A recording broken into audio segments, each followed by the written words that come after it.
Bonjour et bienvenue sur France 24 et sur Radio France Internationale. Notre invité pour cette interview exclusive est le président du Sénégal. C'est aussi le président en exercice de l'Union africaine, Macky Sall. Bonjour Monsieur le Président. Bonjour Marc. Avec moi pour cette interview, Christophe Boisbouvier de RFI. Monsieur le Président, bonjour. Bonjour Christophe. Monsieur le Président, le 3 juin, vous avez rencontré le président russe, Vladimir Poutine, à Sotchi, afin de plaider en faveur de corridors alimentaires pour l'exportation du blé, des céréales, des engrais. La question qui se pose, c'est en effet celle de la crainte de famine, de crise alimentaire. Mais est-ce qu'il n'y a pas d'autres sources d'approvisionnement possibles? Et est-ce que le secrétaire général de l'ONU, quand il parle d'un ouragan de famine, ne dramatise pas la situation? Alors, je voudrais dire que lorsque je me suis rendu à Sotchi, au nom de l'Afrique, c'est parce que nous vivons déjà cette pénurie des céréales sur le continent. Nous vivons aussi cette pénurie des engrais. Et vous savez que l'agriculture africaine est une agriculture peu productive du fait justement de la faible utilisation de l'engrais. Nous sommes en moyenne à 17 kg par hectare, au moment où en Europe on est à 100 kg d'engrais par hectare. Donc déjà, on avait une agriculture peu productive. Aujourd'hui, l'engrais, le prix est multiplié par 3 en Afrique. Nous disons donc qu'il fallait, quand j'ai été voir le président Poutine, je lui ai dit, j'avais 3 messages au nom de l'Afrique. Le premier message, c'est qu'il fallait tout faire pour aider à libérer les céréales d'Ukraine, à partir de la mer Noire par le port d'Odessa. Et que les gens souhaitent que la Russie ne crée pas de difficultés pour cette exportation. La deuxième demande, c'est que nous voulons également accéder aux céréales russes et surtout aux engrais. Donc tout ce qui est ammoniac, tout ce qui est également potasse ou urée. Et ce sont des éléments importants qui étaient achetés en Russie et aussi en Ukraine, surtout pour le blé. Et troisième demande, c'est que nous souhaitons la fin de la guerre, nous souhaitons une désescalade.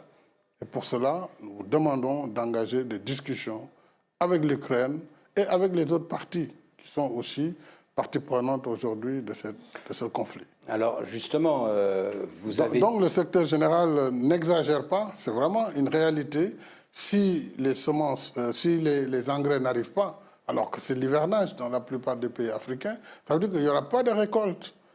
Déjà, il y a des difficultés d'approvisionnement avec le blé. Et si en plus les céréales locales ne sont même pas produites, oui, on sera dans une situation de famine très sérieuse qui pourrait déstabiliser le continent. Alors justement, à l'issue de cette rencontre, il y avait aussi le président de la Commission de l'Union africaine, le Tchadien Moussa Faki Mahamat. Vous avez dit « je suis rassuré ». Mais pour le moment, il n'y a aucune solution viable, ni par la mer Noire, ni par d'autres routes. Est-ce qu'une semaine après, vous n'avez pas l'impression que vous avez été trop optimiste? Non, pas du tout. Je suis rassuré, je demeure optimiste. Et je suis d'autant plus rassuré que ce qu'il m'a dit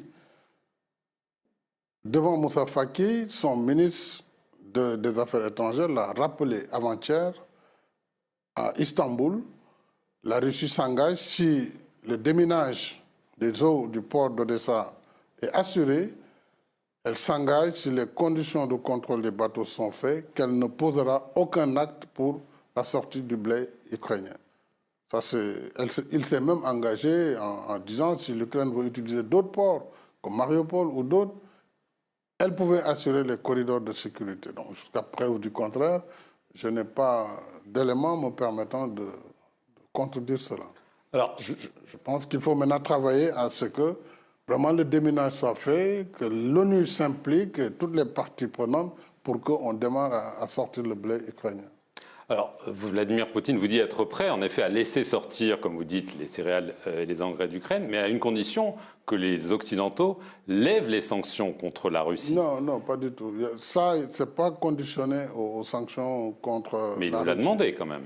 Oui, non, ça c'est pour les produits russes. Mais pour les produits ukrainiens, il dit si le port est déminé et qu'il s'agit du transport de céréales, pas d'armes, évidemment, la Russie ne posera aucun acte. Je lui ai même dit, les Ukrainiens disent que s'ils déminent, vous rentrez dans le port. Donc, il dit non, il ne va pas rentrer, et ça, c'est un engagement qu'il a pris. Je pense que son ministre l'a répété. Donc, pour l'exportation des graines par la mer Noire, c'est une possibilité. par d'autres moyens, plus difficiles peut-être, mais il y a encore par le Danube ou par d'autres solutions. Mais est-ce que le président russe n'a pas demandé quand même une levée, au moins partielle, des sanctions contre la Russie? Est-ce que vous allez demander à Emmanuel Macron, que vous allez voir ce vendredi, à d'autres leaders occidentaux? Tout à fait. Absolument, non. Sur l'accès aux produits russes, nous sommes, nous, confrontés, nous, Africains, à la difficulté générée par les sanctions sur le système de paiement SWIFT. À partir du moment où nos banques sont liées aux banques européennes, pour la plupart, elles ne peuvent pas payer comme elles le faisaient traditionnellement. Alors que quand il s'agit de Chinois ou d'autres pays, la Russie continue à commercer, même avec les États-Unis sur les engrais, même avec l'Europe sur le gaz. Mais nous, on ne peut pas du fait du système de paiement. Donc c'est pourquoi je dis, on n'accuse pas l'Europe d'avoir mis des sanctions sur les céréales, mais les sanctions sur le SWIFT et sur certains oligarques qui sont des producteurs de céréales et des producteurs d'engrais font que les banques ne veulent pas travailler avec eux. Et du coup, on a d'une part la guerre qui a créé cette situation et d'autre part les effets des sanctions qui font que de toutes les façons, on a des difficultés d'approvisionnement. Il nous faut simplement, avec nos partenaires européens, trouver un moyen, en tout cas, de lever cette difficulté pour réguler le marché et assurer un approvisionnement correct en céréales, mais surtout, encore une fois, en fertilisants. Pendant cette rencontre de Sotchi, vous avez rappelé à votre homologue russe que la majorité des pays africains, dont le Sénégal, avaient évité de condamner la Russie aux Nations Unies.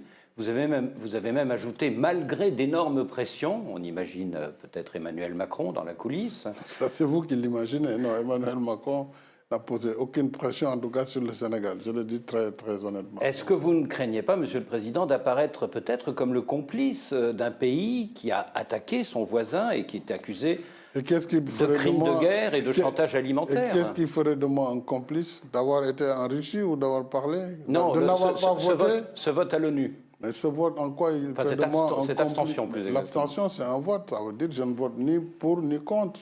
C'est une position. Dans un vote, vous avez oui, non ou abstention. Il ne faut pas aller vite en besogne sur les intentions de vote, sur les positions de vote des États. Nous avons des opinions également dont il faut tenir compte. Et sur la Russie, par exemple, au Conseil des droits de l'homme, nous avons voté oui pour la création d'une commission d'enquête. À Genève. Oui. Donc, parfois, ça dépend du vote. Il y a des votes où nous votons oui, si ça nous paraît conséquent et cohérent. Quand ça ne nous paraît pas cohérent ou quand nous ne voulons pas prendre position, nous nous abstenons. Donc, ça n'a rien à voir avec un alignement en faveur de la Russie ou pas. Alors, ça n'a rien à voir. Est-ce qu'on peut vous demander, d'un point de vue moral peut-être, est-ce que pour vous, dans cette guerre, il y a un agresseur et un agressé? Si vous regardez mes tweets 2 jours après l'intervention russe, je préfère vous entendre. Non, je l'ai fait, donc c'est public. Ce que je dis là, c'est public. J'ai fait un communiqué avec le président de la Commission de l'Union africaine, Moussa Faki, un communiqué conjoint pour condamner l'intervention et exiger le respect de la souveraineté de l'Ukraine. Cela ne veut pas dire que je ne dois pas parler à la Russie lorsque je considère que le marché est bloqué parce que, d'une part, un des grands fournisseurs qui est l'Ukraine n'arrive plus à exporter. C'est mon devoir et le devoir des Africains de sensibiliser le président Poutine sur ce fait, de lui demander d'agir de concert avec les Nations Unies pour que cette contrainte soit levée.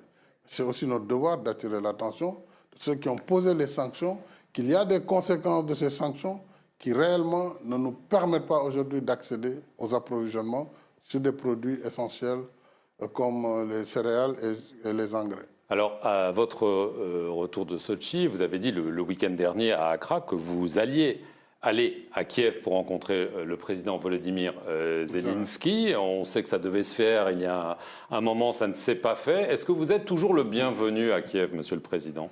D'abord, je n'ai jamais été invité à Kiev. Donc, vous avez indiqué votre volonté d'y aller.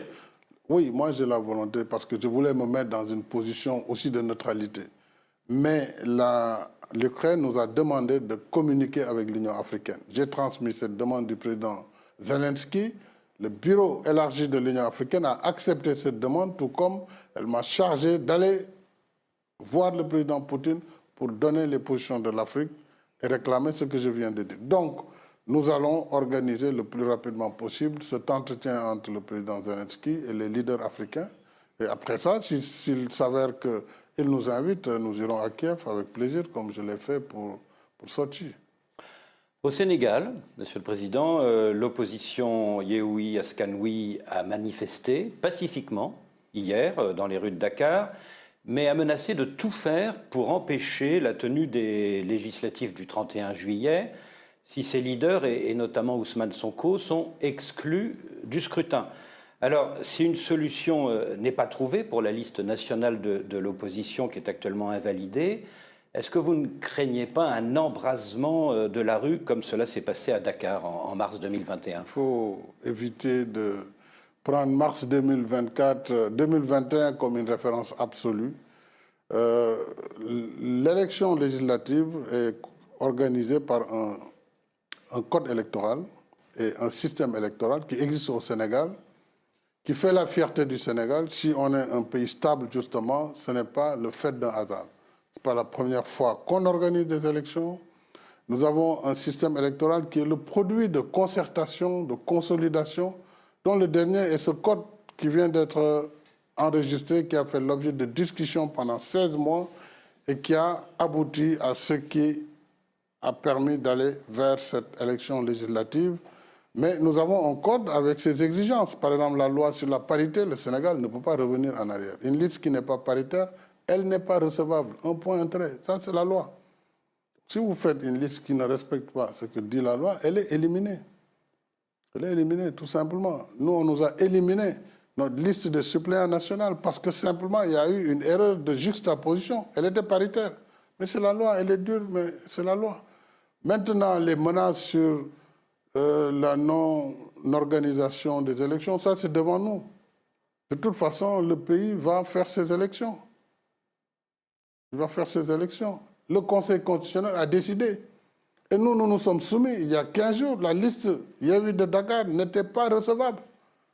Et le Conseil a fait une interprétation et a dit qu'il faut que le ministre de l'Intérieur les accepte. Le ministre s'est incliné, il a reçu les corrections. Et aujourd'hui, leur liste à Dakar, elle va compétir parce que c'est la décision qui s'impose à tout le monde. Alors pourquoi, lorsqu'il s'agit de l'opposition, quand il y a une décision qui est défavorable, on va appeler à la fin du monde? Ce n'est pas comme ça qu'on respecte la démocratie. Oui, mais il peut y avoir des blocages. Oui, mais s'il y a des blocages, s'il y a des difficultés, elles se géreront conformément aux lois et règlements du pays. Monsieur le Président, au Mali, la junte a décrété lundi dernier que la transition durerait 24 mois. Est-ce que ce n'est pas un affront à tous les chefs d'État de la CEDEAO, je vous vois sourire, oui, qui s'étaient réunis 2 jours avant à Accra pour tenter de trouver un compromis? Est-ce que finalement les militaires à Bamako ne se moquent pas de vous et ne vous mènent pas en bateau? Je ne pense pas qu'ils se moquent de nous. Bon, il y a des maladresses peut-être. Il y a aussi... C'est pas une maladresse, c'est un acte fort quand on dit 24 mois. La vérité, c'est que le médiateur a bien soumis ce projet à la conférence des chefs d'État. Projet des 24 mois, mais à compter du mois de mars 2021, avec des conditionnalités qui ont été posées. Et la conférence s'est saisie, on a discuté, une longue discussion, et finalement on a dit on ne va pas prendre une décision maintenant, on demande au médiateur, nous prenons acte de cette proposition, prenons acte, et nous demandons qu'il mette à profit le mois à venir pour remplir la feuille de route, qu'on ait très précisément les différents engagements et les échéances. En ce moment, le 3 juillet, nous pourrons valablement délibérer sur la levée ou pas des sanctions. Un compromis est encore possible. Donc. Oui, donc c'est ça. Évidemment, c'était maladroit après ça qu'ils publient, mais c'était le produit de leur accord avec le médiateur. C'est ça la vérité. Maintenant, on verra d'ici juillet si les conditions seront réunies pour que la CEDEAO lève les sanctions qui, quand même, impactent difficilement les populations maliennes. Dernière question, Monsieur le Président, car le temps tourne. En Guinée, les militaires vont plus loin, puisqu'eux, ils veulent une transition de 3 ans, 36 mois. Des sanctions de la CEDEAO avaient été prévues en mars, puis encore le week-end dernier. Au final, il n'y a rien.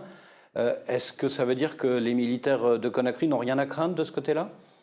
Je crois qu'on le voit bien que pour Conakry, la transition considère que Conakry ayant un accès maritime, ayant sa propre monnaie, peut-être serait plus résiliente face aux sanctions de la CEDEAO.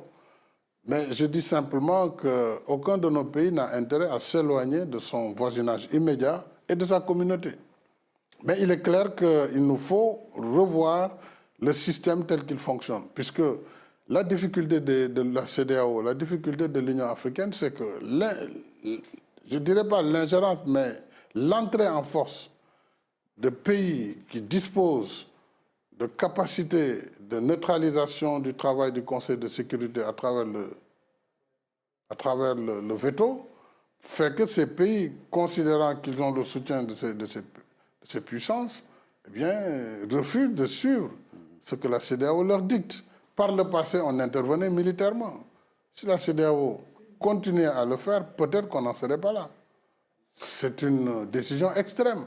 Elle n'est pas souhaitable. Mais si nous devons être impuissants devant des pays qui foulent aux pieds les règles communes, alors il y a problème. Mais ça, ce n'est pas le propre de l'Afrique. C'est aussi la même difficulté qu'a le Conseil de sécurité sur nombre de crises dans le monde.